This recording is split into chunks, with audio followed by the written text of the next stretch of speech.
Hey guys, Negron Tech here. Today I'm bringing you a Microcenter exclusive case. This is going to be the Lian Lancool 205M mesh. This is maybe a reimagined version of the older 205M that kind of struggled with airflow. The primary focus of the reimagination of the case is going to be improved performance, especially when it comes to airflow. We can see that with the new and improved all-front mesh design. Now, I did say this was a Microcenter exclusive, but in reality, it's not really. You can get it on Amazon and some other third-party websites too. So this case comes in at $69.99 at Microcenter. Right now, both the white and black version are $69.99. At my local Microcenter, it's the black is $65. So this is a definitely budget-oriented case. Now, a little bit of a marketing shenanigans going on with Lian because on their official website, it's listed as a mid-tower, but this only supports micro and mini ATX, so there's that to consider. With that said, I definitely think this is more leaning towards the SSF market. Maybe those people that want a small footprint on their desk, they don't want a big case, but they still maybe thinking, oh, you know what, I want a smaller size, so they might lean more towards this. So I think Lian is trying to appeal to that market, and you see it too with the 011 Air Mini, where it is technically a mini case. It's a small form factor case, but it really is on the bigger side compared to something like the Cooler Master NR200P. But this is far and away one of their most budget cases, and this is the smaller version of the 205M that is, I would consider, a regular mid-range tower case. But with that said, yeah, again, this isn't really, if you go on Amazon, for example, it'll say like, I think it says like SSF, I'm not sure, like a small form factor, micro case, but you can see a size compare, it's not really, I don't think it really fits that category for a small form factor. Even though this is a sub $70 case, it is still made of steel, and that side panel is tempered glass, which is a really nice touch. The case measures at 210 millimeters at a width, a depth of 415 millimeters, and a height of 400 millimeters. Again, you know, it is on the smaller size, but it definitely does.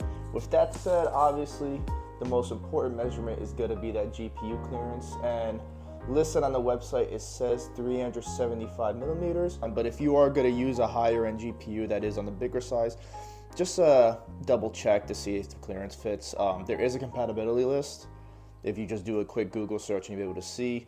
And additionally, even if it is listed that it's compatible with this case, just know that a lot of those 40 series cars are so damn big that a normal 12+4 pin adapter might conflict with the tempered glass side panel, so just be aware of that. I know Cable Mod has made, I don't know if they released it yet, but they had the 90-degree sleeves cables for the new 40 series cars, so that might be a solution, but still just something to think about.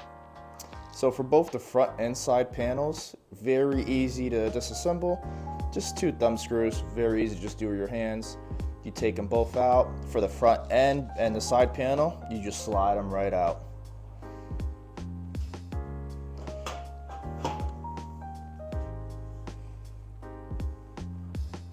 And get a quick peek at the cable management in the back.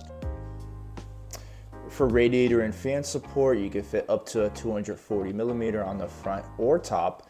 The top does come with a removable bracket. I haven't messed with it yet, but that's what the manual says. Now for the fans, you can support up to 140s in the front, 2 of those, or 120s, 2 120s in the front.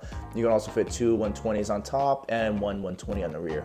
Just keep in mind that the two 140s that are provided with this case are ARGB, and be aware that they do not provide, there's no fan hub included. It's a budget case, guys, come on. And then there's also no splitter cable provided either. So just make sure this is a budget-oriented case.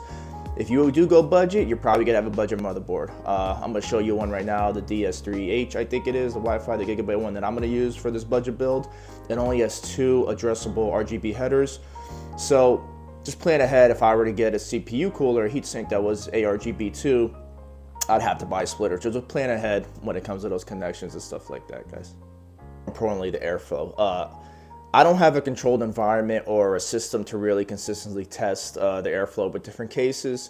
I'm just one person. I don't have money like that, unfortunately. So for this does contribute to a normal, front to back airflow where you would intake from the front, those 2 140s, you would exhaust through that rear. So for the back panel, what we see here, we have the standard I/O cables here. You have the HD audio, you have the front panel connector. I will say this is a beautiful touch for a sub $70 build. Any budget build that comes with the front panel connector already set up for you is really, really nice. You know, you got to think about the people that are maybe never built a PC themselves and they were trying to save money. They might go a case this way, and then you see this and you're like, holy crap, how do I connect it to the motherboard? It's just a really, really nice touch for a budget build. You might also notice that there's absolutely no channels for cable management. There's nothing set up, no Velcro like, the Lancool 216 or the Lancool 3. With that said, you still can cable management with this case very, very nicely. You would just have to get your own little routes here. This is the provided zip tie, so you could get some better stuff yourself, but you would just do your own cables management like this. So it is possible. Again, it's a $70 build, so cuts and budgets have to be made somewhere. Looking at the inside of the case, you do see that this case, compared to the old 205M, it does come with standoffs for the motherboard, which is a really nice touch. You do still get 2 rubber grommets. Now, these aren't the strongest or the most flexible. They are going to move around a lot, so just be careful when you do your cable management. Make sure they're not just all over the place. On the bottom, 2 additional channels to route your cables through, which is really nice because for those lower parts, the front panel, the HD audio, USB 2.0, they're going to come right over here, and the cable manager's going to look really good. You even have the PSU shroud here, that's nice, and for that PSU cable for the GPU to come right through here, which I think is an excellent touch. This is probably going to be a budget build, so you might not put something like the streamers in there, but if you were to put nice sleeved or RGB, the Lian streamers, it would fit beautifully going right through that channel. And then if we come over here, even though this is a budget case, you do see that they added screws here compared to the last one. The last one I do believe was plastic and you would just have to rip it off. So this is a nice improvement, especially for a sub $70 case. Front I/O is pretty simple. You got your power, your reset, 2 USBs, audio and headphone jack. You might notice that there is no USB-C here. It is unfortunate, but again, it is a budget build, a budget case, so you're probably not going to see that with a lot of them. And then going to the rest of the top, you do see that it does come with an air filter on top, which is really, really nice, dust filter.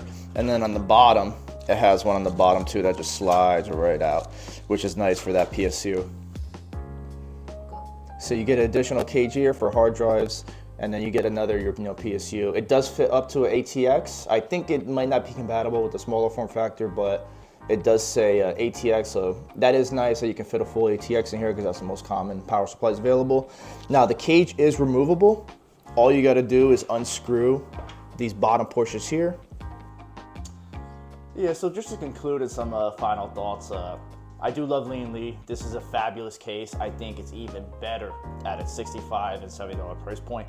I do think it's an incredible value for a mini or micro ATX case, and it does appeal to those people that might not want to go into that SSF small form factor category like I was talking about earlier.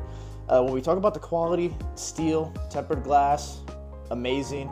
And I'm sure, the new and improved front mesh historically, same thing with 011 Air Mini, the improvement, the refinement of those cases has been excellent. This is going to be no different.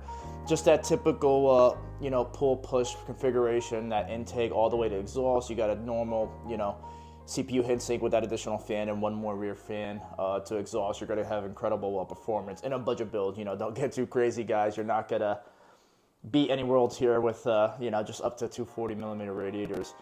All right, with that said, guys, yeah, my plans is going to be a more modern budget build of $600, but stay tuned because I'm going to have some more content dealing with that, and I'm very, very excited to do it because I haven't done a budget build in so long, and I just have not built a PC in a little bit. Plus, anytime I get to work in a case and do a build kind of like on my own accord where I get to decide about the parts and stuff instead of for like a friend or customer or something like that, I get excited, especially when, when you set a budget for yourself and you try to hit that budget and you get a very relatively good performing PC at a certain price point, it's a beautiful thing. So I can't wait to do it.